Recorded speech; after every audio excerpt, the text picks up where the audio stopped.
कुछ डिस्ट्रिक्ट से मैंने देखा है कि हमारे साथी कम संख्या में आ रहे हैं और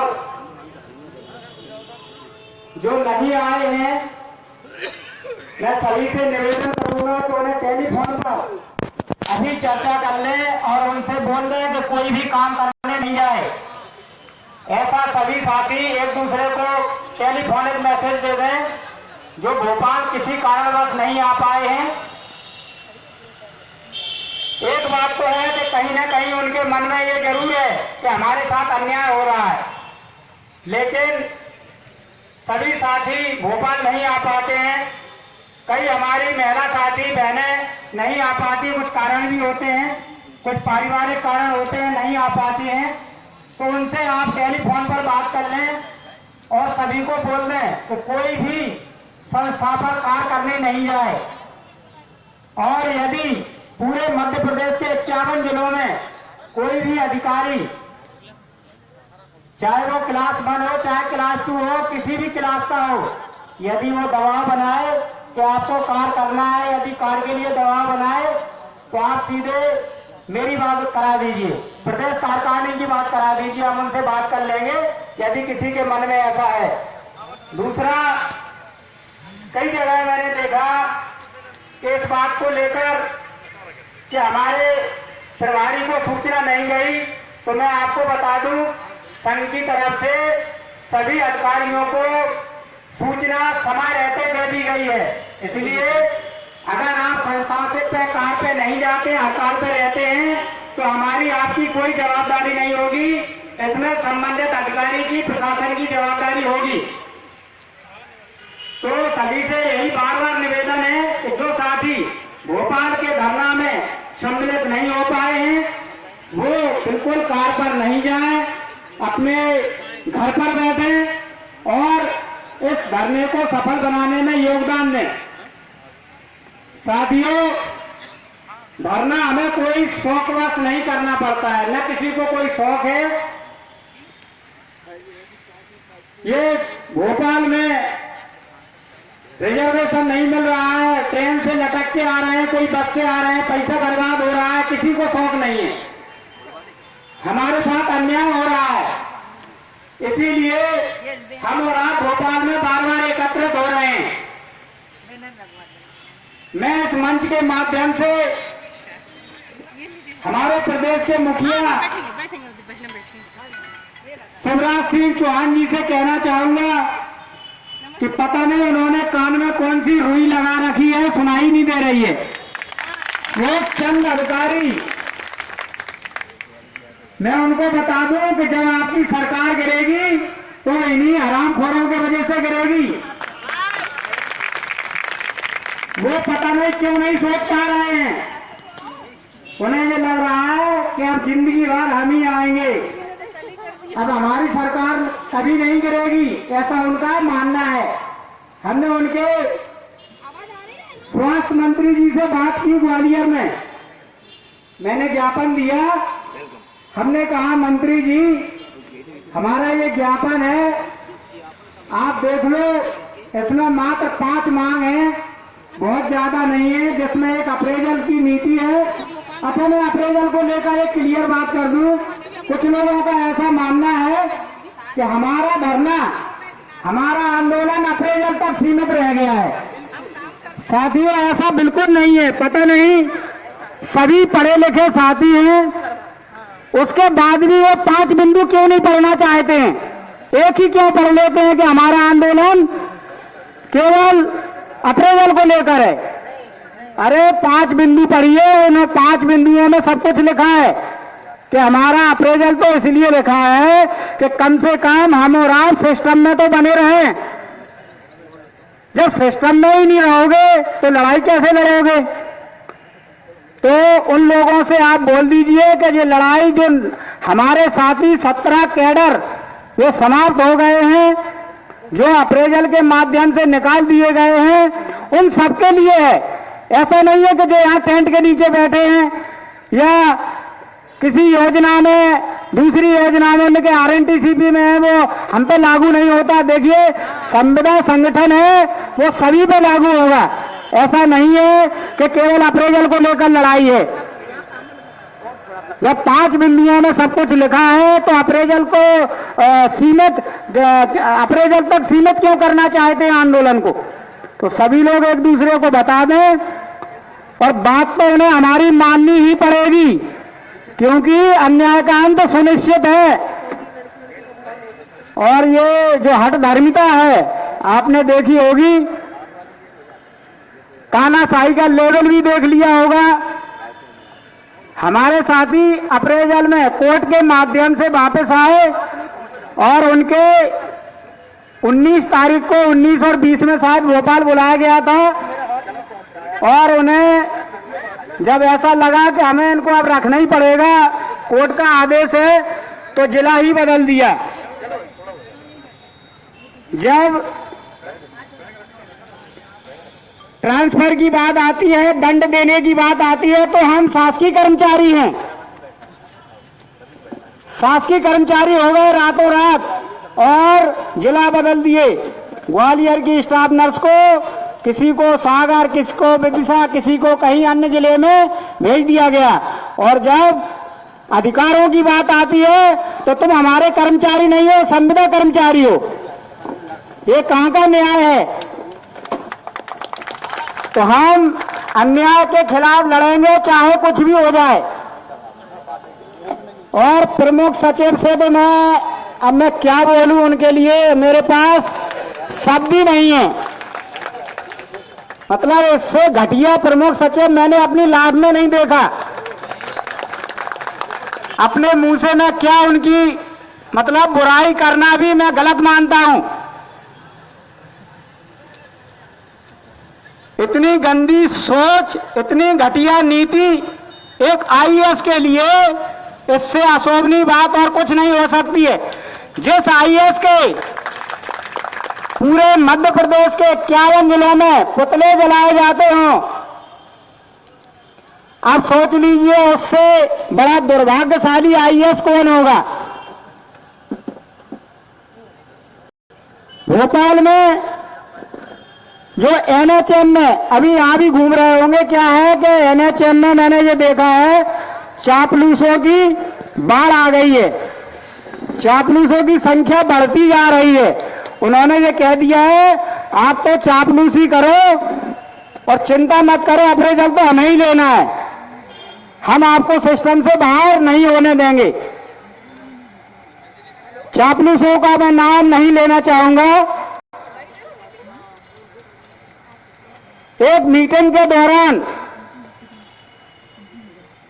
मैं, शायद एचआर की मीटिंग थी, मुझे ध्यान नहीं है, भोपाल में, वहां पर हमने अपने साथियों से बात करने की कोशिश की तो सरकार के वो चापलूस थे, वो कहने लगे यहां पर मत करना, मेरा नाम आ जाएगा।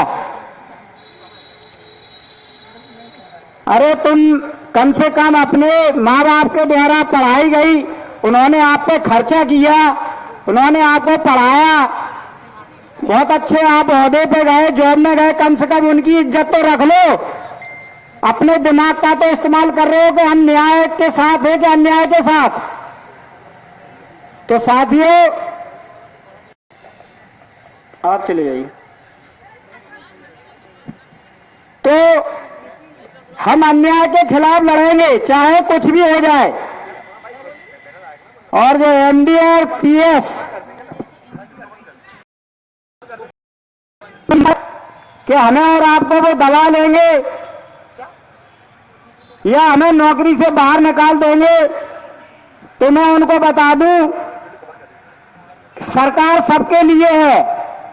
सरकार एक संविदा कर्मचारी के लिए भी है, संविदा अधिकारी के लिए भी है, और सरकार एक रेगुलर एम्प्लॉय के लिए भी है। जब रेगुलर एम्प्लॉय के लिए पूरे भारत में, पूरे मध्य प्रदेश में एक ही नीति अपनाई जा रही है।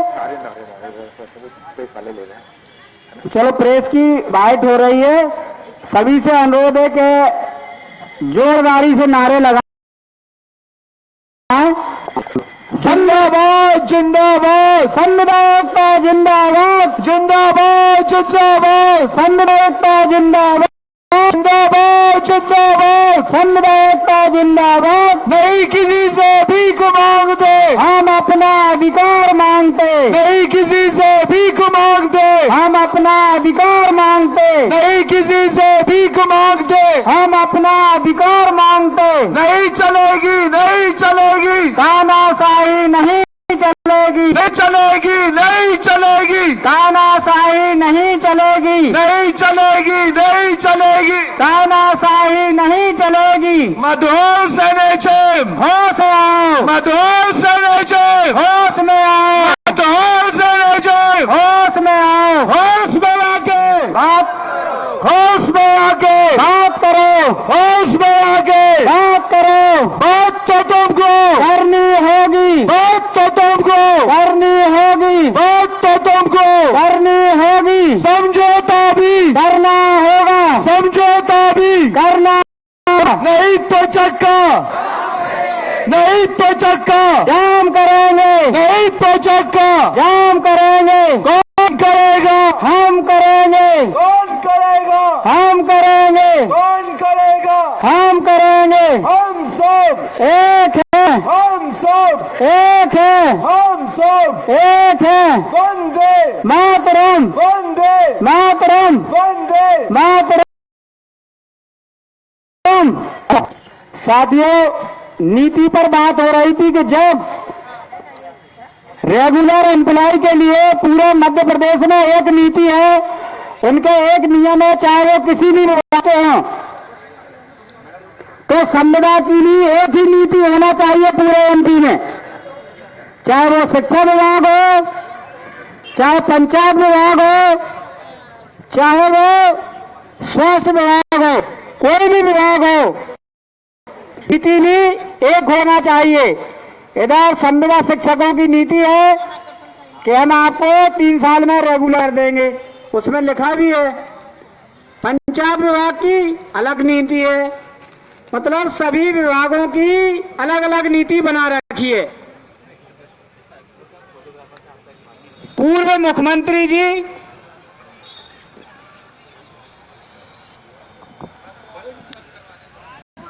वॉल्यूम थोड़ा अभी शांत हो जाए ना, थोड़ी देर के लिए बंद कर देते हैं, आप कंटिन्यू कर लें।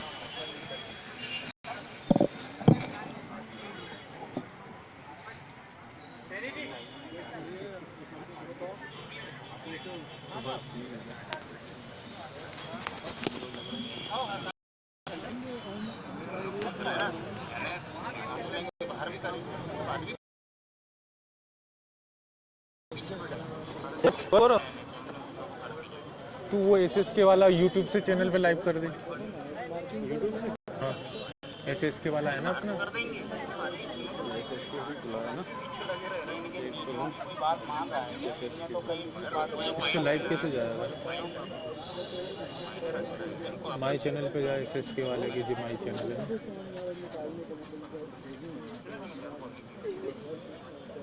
लाइव नहीं आता इसमें जी। क्या है?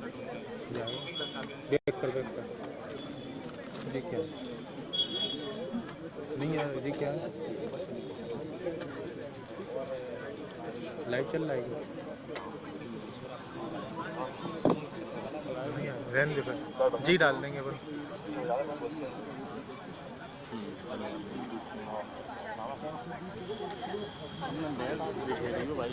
वो है ना, वो दोनों बैठे तो बाद में।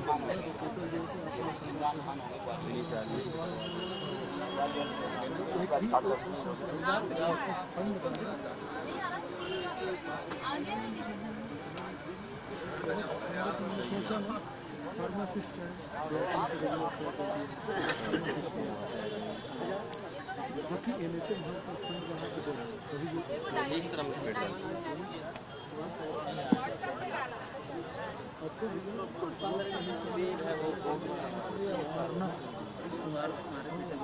जाना ही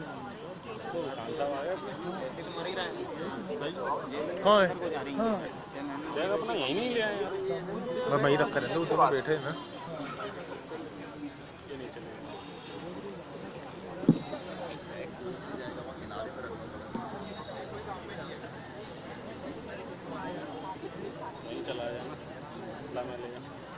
वहाँ क्या करना, उनका करना अपना।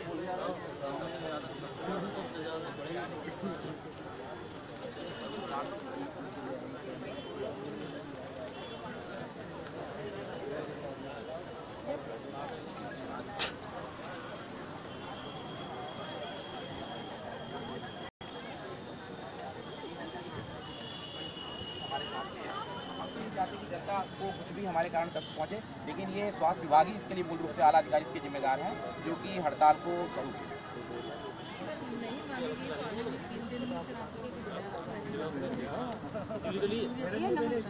देखिए 3 दिन का ये अल्टीमेटम है गवर्नमेंट का। इसके बाद जो अनिश्चितकालीन पर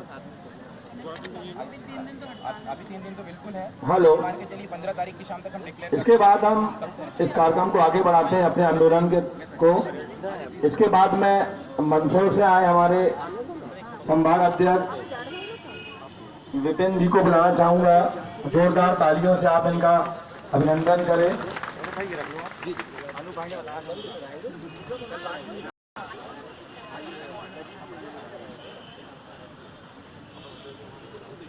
धन्यवाद जितेंद्र जी।